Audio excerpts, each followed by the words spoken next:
2 Corinthians chapter 4.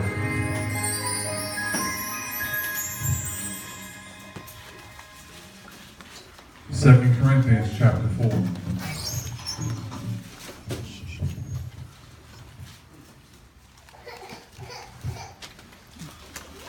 When y'all have it, say amen.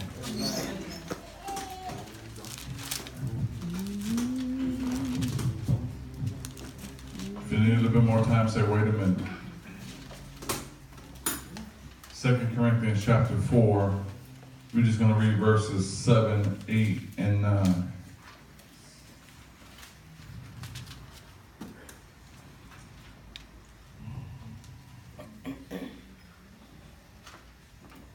Are we there? Amen.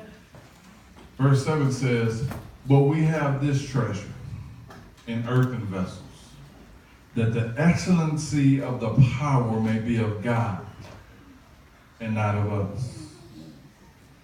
We are troubled on every side, yet distressed. We are perplexed, but not in despair. Persecuted, but not forsaken. Cast down, but not destroyed." I just read to you 2 Corinthians chapter 4, verses 4 through 7. May the Lord bless the readers, the hearers, but especially the doers of his holy magnificent word. Amen. Amen. As I looked at this text, the only thing to come up with is, but God. But God.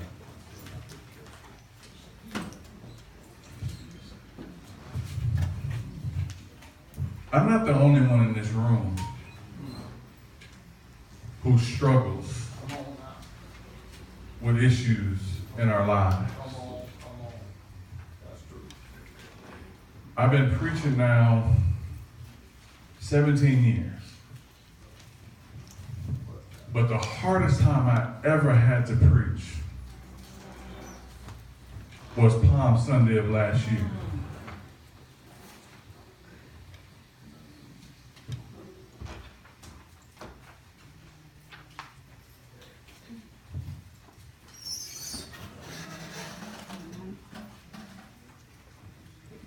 My God. It was tough because my mentor, my pastor, my friend, went home to be with the Lord about 4 o'clock in the morning. And I had the privilege to be there. But the reality set in about 10 o'clock because we still had to have church service. And I still had to preach the gospel of Christ.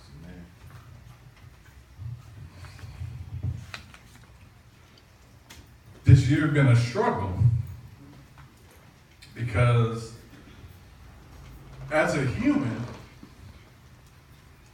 you hear innuendos, whispers, and all this other stuff. But you have to stay focused and stay grounded to what the Word of God teaches us. And when you look at chapter 4, it says, "Therefore, seeing we have this ministry, as we have received mercy if we faint not." Being Christian is not easy. Being Christian means you have to smile when folks are trying to stab you, not in the back, they're trying to stab you in your chest. They're more bolder now than they ever was before. Now they challenge you at work about your Christianity. Some people switch hit.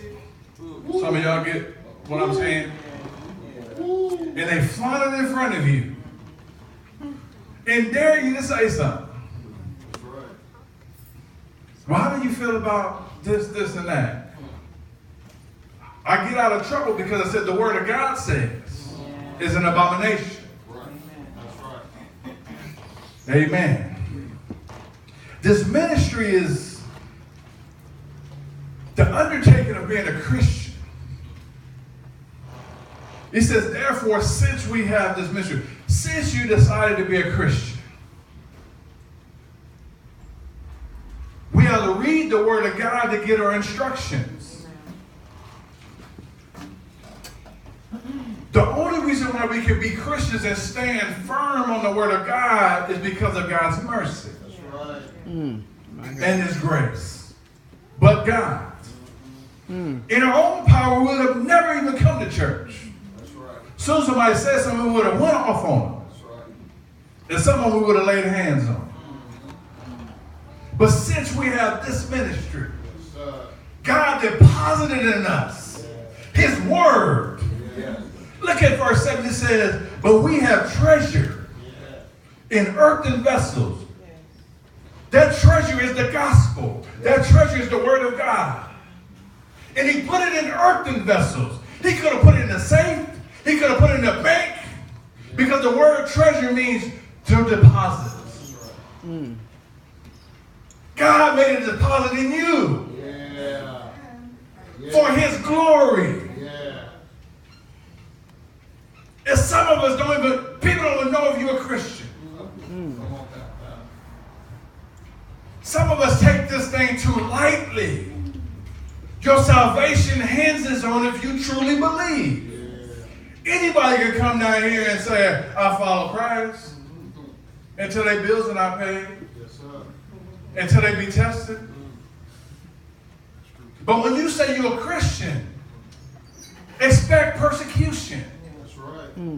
Expect suffering. You got to be strong and you got to be courageous to be a Christian. If you study the book of 1st and 2nd Corinthians, Paul had to defend his ministry. Yes, he did. Because you had some false prophets come along and say, questioning his authority.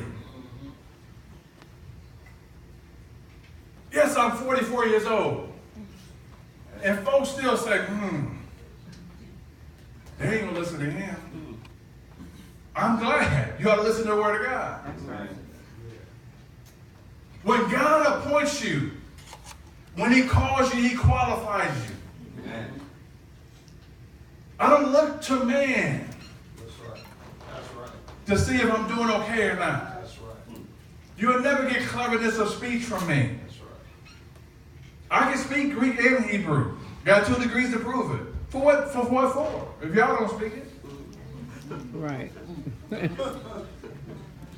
But he deposited in each and every one of you a certain task that he needs you to perform. And he put it and he deposited in you. That's why it says, work out your salvation with fear and trembling. You got to work out of you what he put in you. And you know why he put it in the earthen vessel? Another version says cracked jars. What are we made of? Clay. Some of us crack. Why? So the light can be shown and be manifested. So it's not about us, it's about him. He put it in us so his majesty can shine in dark places. Understand what I'm saying. I don't care how old you are. I don't care how young you are. When God put his hands on you, he has his hands on you. Some of us do wicked, stupid stuff, trying to test God to see if he really got his hands on you. He said, well, God called me while I'm in jail. Because if you wouldn't have been in jail, you'd have been dead. That's why. So sometimes he had to put you in jail to save your life. Y'all keep looking at God as conventional. This got to make sense and rational. God ain't rational sometimes. He makes you understand that you have to totally depend on him if you're going to make this happen.